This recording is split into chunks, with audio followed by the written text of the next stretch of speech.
Jonah chapter 1. The word of the Lord came to Jonah, son of Amittai. Go to the great city of Nineveh, and preach against it, because its wickedness has come up before me.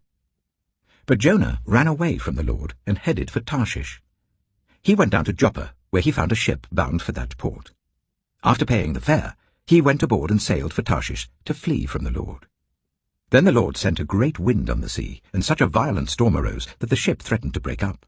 All the sailors were afraid, and each cried out to his own god.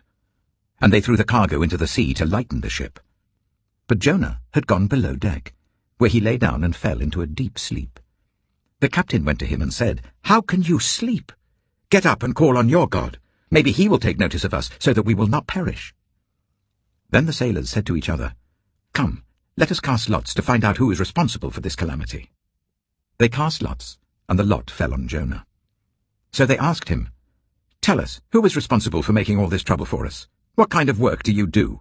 Where do you come from? What is your country? From what people are you?" He answered, "I am a Hebrew, and I worship the Lord, the God of heaven, who made the sea and the dry land." This terrified them, and they asked, "What have you done?" They knew he was running away from the Lord, because he had already told them so. The sea was getting rougher and rougher, so they asked him, "What should we do to you to make the sea calm down for us?" "Pick me up and throw me into the sea," he replied, "and it will become calm. I know that it is my fault that this great storm has come upon you." Instead, the men did their best to row back to land, but they could not, for the sea grew even wilder than before. Then they cried out to the Lord, "Please, Lord, do not let us die for taking this man's life. Do not hold us accountable for killing an innocent man, for you, Lord, have done as you pleased." Then they took Jonah and threw him overboard, and the raging sea grew calm. At this, the men greatly feared the Lord, and they offered a sacrifice to the Lord and made vows to him. Now the Lord provided a huge fish to swallow Jonah, and Jonah was in the belly of the fish 3 days and 3 nights. Jonah chapter 2. From inside the fish, Jonah prayed to the Lord his God. He said, "In my distress I called to the Lord, and he answered me. From deep in the realm of the dead I called for help, and you listened to my cry. You hurled me into the depths, into the very heart of the seas, and the currents swirled about me. All your waves and breakers swept over me. I said, I have been banished from your sight, yet I will look again towards your holy temple. The engulfing waters threatened me, the deep surrounded me. Seaweed was wrapped around my head. To the roots of the mountains I sank down, the earth beneath barred me in forever. But you, Lord my God, brought my life up from the pit. When my life was ebbing away, I remembered you, Lord, and my prayer rose to you, to your holy temple. Those who cling to worthless idols turn away from God's love for them, but I, with shouts of grateful praise, will sacrifice to you. What I have vowed, I will make good. I will say, salvation comes from the Lord. And the Lord commanded the fish, and it vomited Jonah onto dry land. Jonah chapter 3. Then the word of the Lord came to Jonah a second time. Go to the great city of Nineveh, and proclaim to it the message I give you. Jonah obeyed the word of the Lord and went to Nineveh. Now Nineveh was a very large city. It took 3 days to go through it. Jonah began by going a day's journey into the city, proclaiming, 40 more days and Nineveh will be overthrown.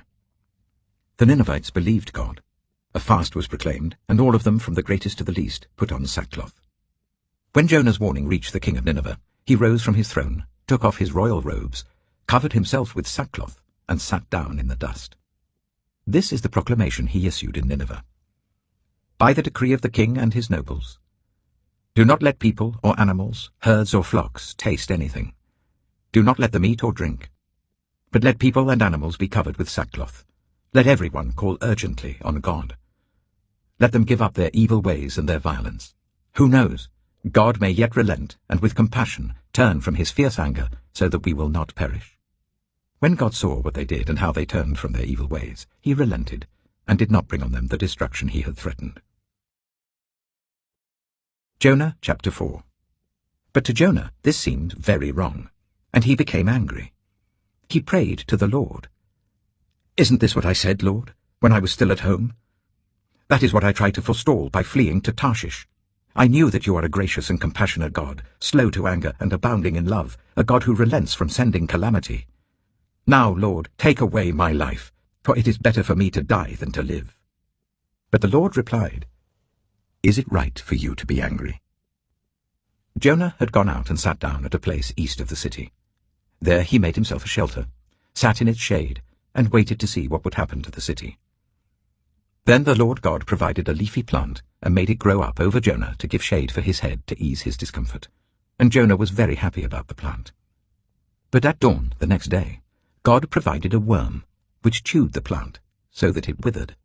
When the sun rose, God provided a scorching east wind, and the sun blazed on Jonah's head, so that he grew faint. He wanted to die, and said, "It would be better for me to die than to live." But God said to Jonah, "Is it right for you to be angry about the plant?" "It is," he said, "and I'm so angry I wish I were dead." But the Lord said, "You have been concerned about this plant, though you did not tend it or make it grow. It sprang up overnight and died overnight. And should I not have concern for the great city of Nineveh, in which there are more than 120,000 people, who cannot tell their right hand from their left, and also many animals?" Psalm 129. They have greatly oppressed me from my youth. Let Israel say. They have greatly oppressed me from my youth, but they have not gained the victory over me. Ploughmen have ploughed my back and made their furrows long, but the Lord is righteous. He has cut me free from the cords of the wicked.